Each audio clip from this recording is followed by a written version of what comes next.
Addanki to Narketpally హైవేపై ఘోర road ప్రమాదం, ముగ్గురు మృతి, మరొకరు మృత్యువుతో పోరాటం. స్వయంగా వెళ్లి పరిశీలించిన పల్నాడు జిల్లా SP Shri Kanchi Srinivasarao. Today TV news Kostandhra ప్రతినిధి దుగ్గి నాగేశ్వరరావు. పల్నాడు జిల్లా సత్తెనపల్లి నియోజకవర్గం రాజుపాలెం మండలం పెద నెమలిపురి గ్రామ శివారులో అద్దంకి టు నార్కెట్పల్లి హైవే రోడ్డులో గల శ్రీ లక్ష్మీ తిరుపతమ్మ గుడి వద్ద ఆదివారం తెల్లవారుజామున జరిగిన ఘోర రోడ్డు ప్రమాదంలో అక్కడికక్కడే ముగ్గురు చనిపోగా ఒకరు తీవ్ర గాయాలతో మృత్యువుతో పోరాటం జరుగుతుంది. ఈ సంఘటన చోటు చేసుకుంది. ఈ సంఘటనపై జిల్లా ఎస్పీ కంచి శ్రీనివాసరావు విలేకరులు తెలిపిన వివరాలు ఇలా ఉన్నాయి. జరిగిన ఈ సంఘటనకు సంబంధించి ఎస్పీ గారు ఇతర శాఖలను సమన్వయపరుచుకుంటూ ప్రమాదం జరిగిన స్థలాన్ని పరిశీలించారు.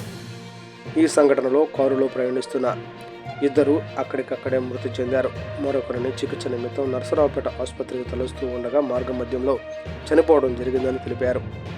మృతులు హైదరాబాద్ నుండి ప్రకాశం జిల్లా మద్దిపాడు మండలం పెద్ద కొత్తపల్లి గ్రామంలో జరుగుతున్న ఒక శుభ కార్యక్రమానికి వెళుతూ ఉండగా ఈ ప్రమాదం జరిగినట్లు పేర్కొన్నారు.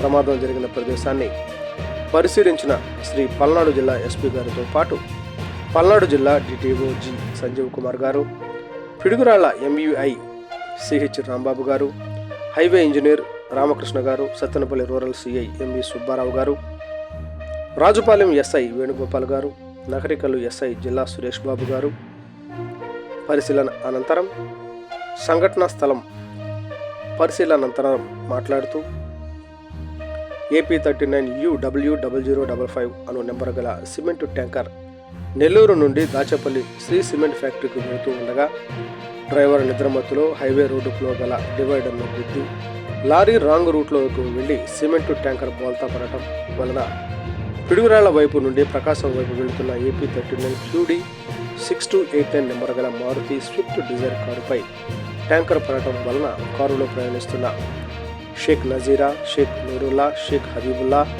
పెదకొత్తపల్లి గ్రామం మద్దిపాడు మండలం ప్రకాశం జిల్లా అనువారిలో షేక్ నజీమా 50, షేక్ నూరుల్లా 26 అక్కడికక్కడే చనిపోయారన్నారు.